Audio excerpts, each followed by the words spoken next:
प्यारे बच्चों, पिछले दिन हल संधि के कुछ भेदों को आप लोगों ने अध्ययन किया था,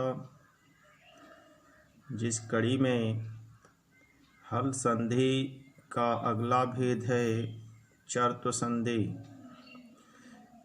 चर्तु संधि का सूत्र होता है खरीच। यह सूत्र बताता है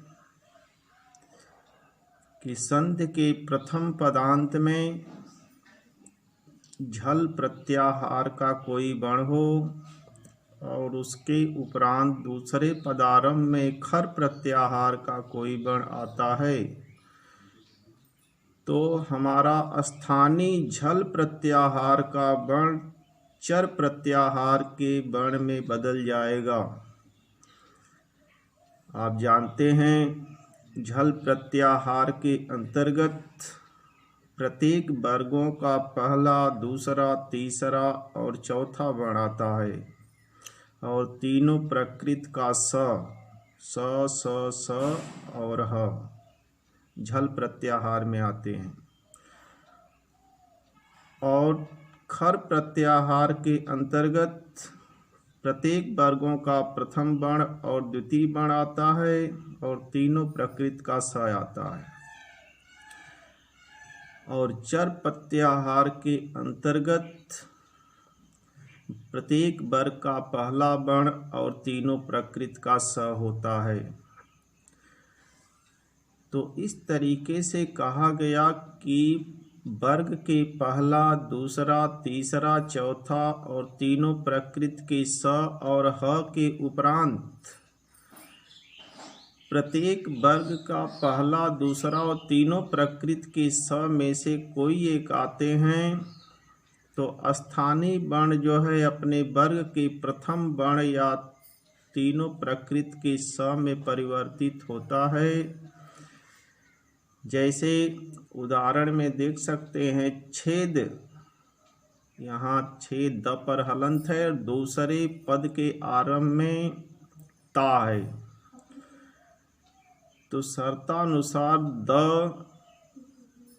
झल प्रत्याहार का वर्ण है, उसके बाद खर प्रत्याहार का वर्ण त आया हुआ है, इसलिए हमारा स्थानीय वर्ण जो है चर प्रत्याहार में बदलेगा, इसलिए द के स्थान पर त हो जाएगा और हमारा छेद धन ता बराबर छेत्ता संधि बनेगी।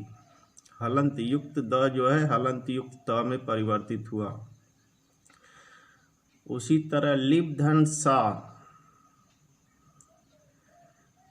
प्रथम पदांत में भ वर्ण है, दूसरे पदारंभ में स वर्ण आ रहा है, इसलिए स्थानीय वर्ण जो भ है वह चर प्रत्याहार में बदलेगा, माने अपने वर्ग के प्रथम वर्ण में बदल जाएगा। तो भ प वर्ण का जो है प वर्ग का वर्ण है प फ ब भ, तो इसलिए पहला वर्ण उसका हो जाएगा प, तो भ से परिवर्तित हुआ प, तो लिप धन सा बराबर लिप्सा।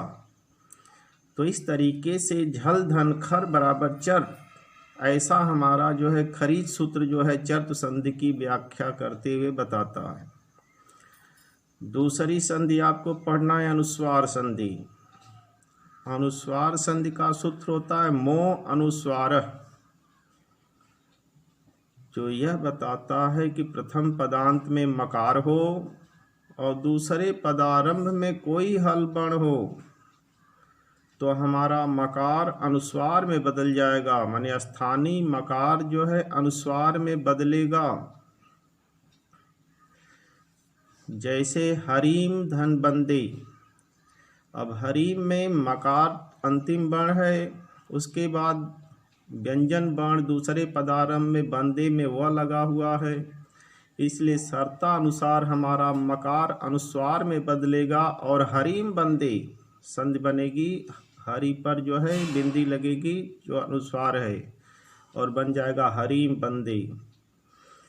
उसी तरह से त्वम धन करोस, त्वम में मकार लगा हुआ है, अगला पद जो है व्यंजन वर्ण है, इसलिए त्वम करोस। अब त्वम में मकार जो है अनुस्वार में बदल करके त्वम करोस हो जाएगा।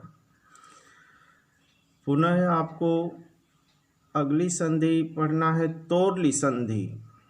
तोरली संधि का सूत्र भी तोरली होता है, जिसका तात्पर्य तो धन ली बराबर तोरली। तो का अर्थ है त वर्ण का कोई वर्ण, त थ द ध न। बता रहा है कि तोह के बाद ली आता हो, ली माने ल, माने त वर्ग के वर्ण के बाद प्रथम पदांत में त वर्ग का कोई वर्ण हो और दूसरे पदारंभ में ल वर्ण हो, तो हमारा यह त वर्ग का वर्ण जो है लिकार में बदल जाएगा, ल में बदल जाएगा। जैसे देख सकते हैं उद्धन लेख, उद्धन लेख में द वर्ण जो है त वर्ण का तीसरा वर्ण है, त वर्ग का ही वर्ण है, दूसरे पदारंभ में ल है, इसलिए हमारा त वर्ग का वर्ण जो है ल वर्ण में बदल करके उद्धन लेख बराबर हो जाएगा उल्लेख। फिर तद धन लीन, अब यहाँ भी त वर्ग का वर्ण है द, उसके बाद ल वर्ण आया हुआ है, इसलिए द का ल में परिवर्तन हो करके तद धन लीन बराबर हो जाएगा तल्लीन। इस तरीके से इन 3 संधियों का आप अध्ययन करेंगे। धन्यवाद।